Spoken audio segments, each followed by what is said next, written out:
वित्त मंत्री निर्मला सीतारामन यांनी युनियन बजेटमध्ये एका नवीन योजनेची घोषणा केली आहे.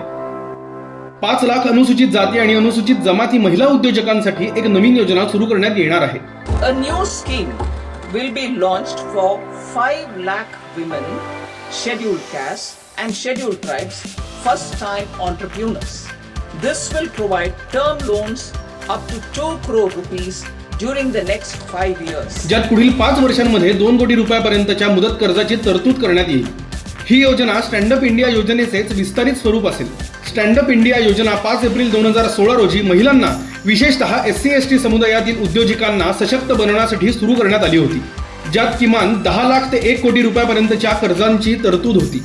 जून 2024 पर्यंत स्टँड अप इंडिया योजनेअंतर्गत 40,002 शेड्यूल कास्ट मधील महिलांना आणि 13,424 इतर महिलांना कर्ज मंजूर करण्यात आले होते.